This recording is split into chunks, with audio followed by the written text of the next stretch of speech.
Good morning, good morning. Update sa mga alaga natin. Daily routine. Ito ang ginagawa ko araw-araw. Bubuksan ang malaking kulungan kasi nandun ang mga alaga natin.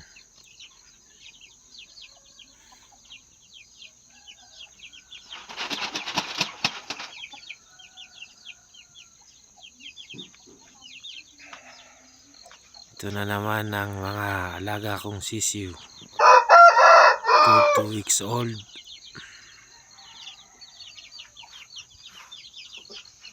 At ito naman ang 1 week old ko na entry ko sana sa LNA Season 3. Papalarin.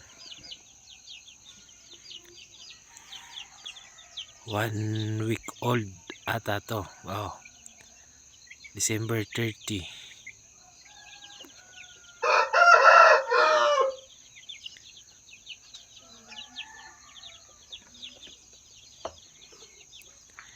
Ito naman ang mga alaga kong sobra 1 month. November 28 born. 14 heads ang nandito. Dalawang inahin.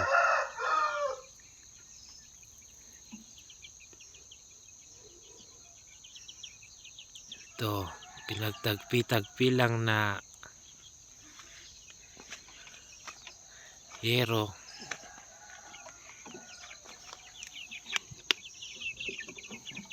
Ito sila. Lulusog nila. Kukulit. 14 heads. Sana maraming lalaki.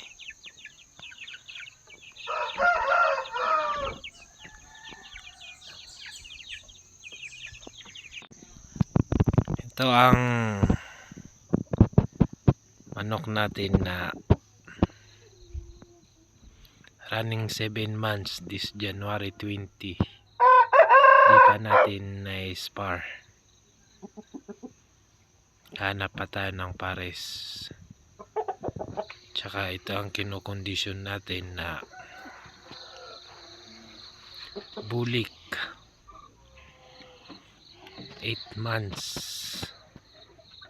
Ito ang ilalaban natin this week.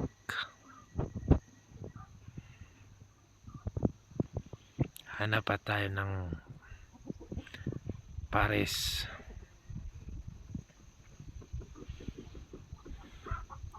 Yan ang mga kulungan ng manok ko.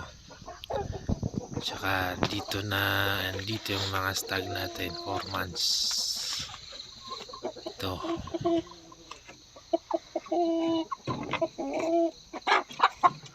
Four months old. Binili lang natin yan sa mga idol natin na mga malalaking sabongero.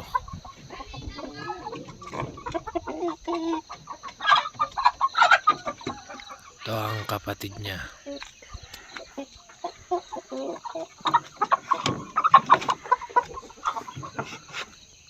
Dalawa silang stag. Running 4 months.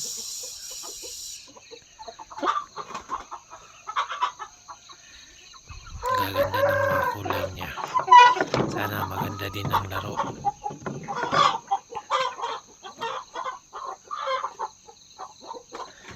Ito rin ang galing sa idol natin na si Alistoline. 3 months old. Gandang manok, white legs.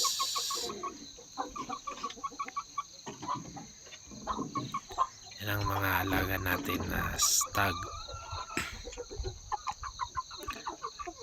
Sana magaganda ang mga laro nila kasi mga sikat ang kinuhanan natin ng mga manok.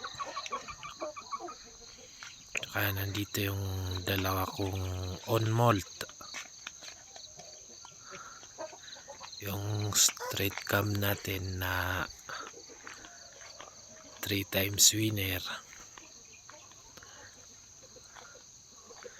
tsaka yung Belgian.